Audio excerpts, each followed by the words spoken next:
Hello and welcome to Understanding Narcissists. Thank you so much for joining me. In this episode, I want to answer a question I commonly get, and that question is how to survive and cope with a narcissist or even recover from a narcissist without leaving the narcissist, without being in their grasp, without being in their vicinity, without being stuck in that environment with them.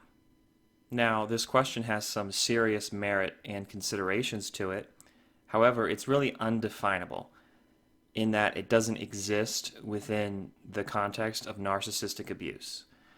It makes sense, certainly to someone on the outside of it, perhaps. It may make sense when you're at the early stages of understanding and or recovery. However, things are not so simple that you can just separate them out like that. Everything is really conjoined and dynamic and playing back and forth. And so, therefore, you cannot, in the way that I have to assume the question is being asked, you cannot actually do that.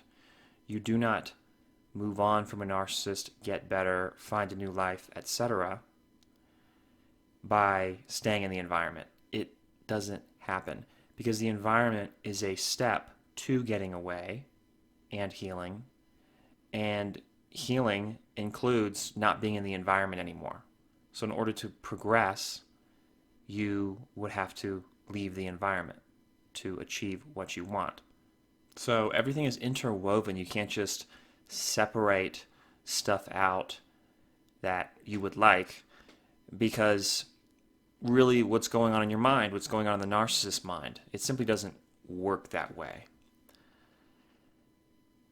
That being said, that doesn't mean that the question is completely meritless or that it doesn't have a point, because at the very least, there are things you can do, certainly, to help the process along, improve it.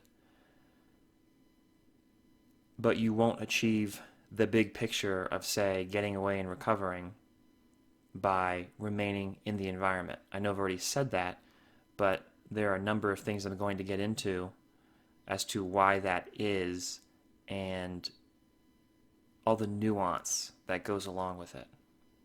The first thing I want to get into is the very nature and origin of the question.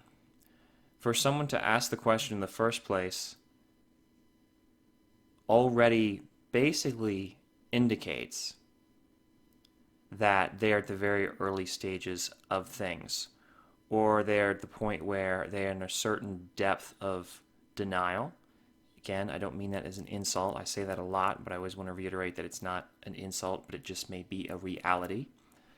And it shows to me that they have certain steps still yet to make. Because someone can be with a narcissist a long time, know a ton of stuff about narcissism, but still not emotionally be in a position to move forward. And so they will sit in a very limited framework, most likely because they have been with a narcissist for a very long time. So they're emotionally overburdened.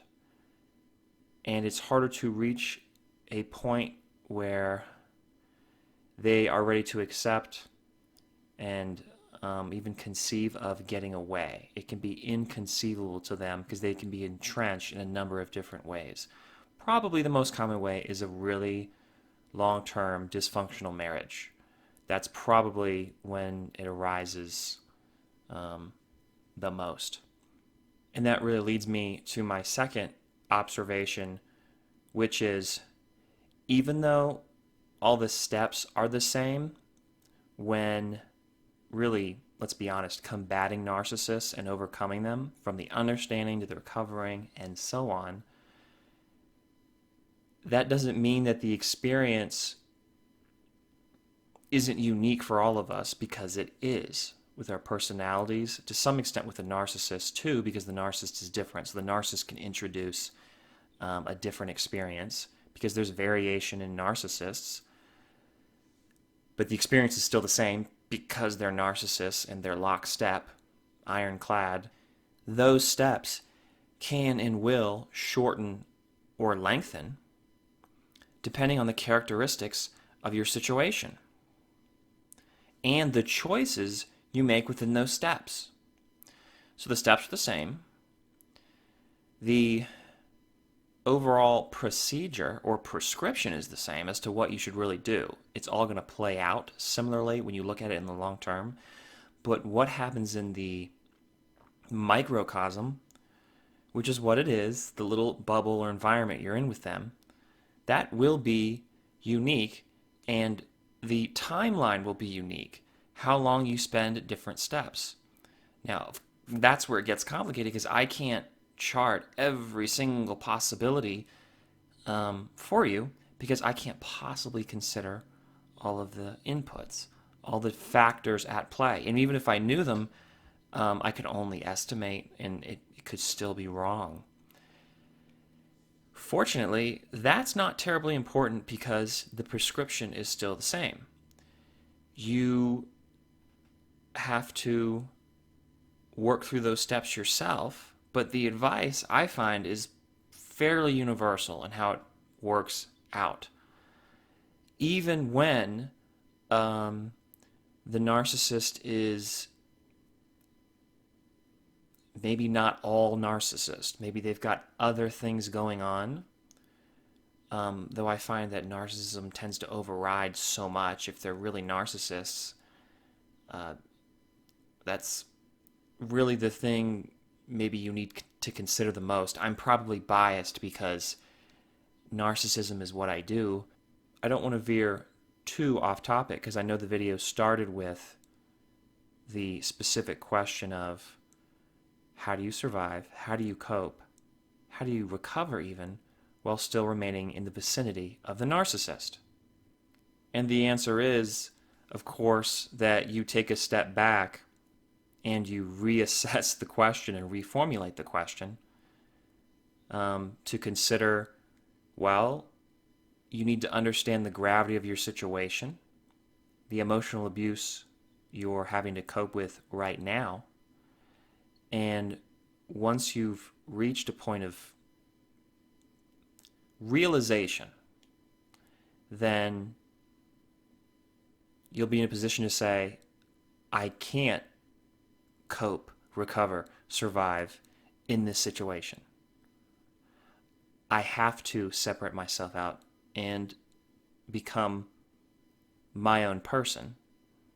And that means not enabling the narcissist anymore, which then, as you sort of grow into your new personhood, yes, there's a lot of hostility. There'll be a lot of battles to still fight and win. But the war is essentially over. It's just going to be that downhill slide for the narcissist. So where I've talked about you're on the slippery slope and you're always trying to work your way back up and they're pushing you back down, you've switched it. You've switched it. Not in a manipulative way. You've just made it healthy and functional. It's not going to be pleasant. Certainly not for them, not for you. But you still need to reach that threshold of this, I can't go back. This isn't working. And that is really a fact to me that has to be accepted. Now, I will say, I'll do another video that perhaps answers the question when it's asked in a different way, which is specific methods in the moment of surviving a narcissist when you're still with them.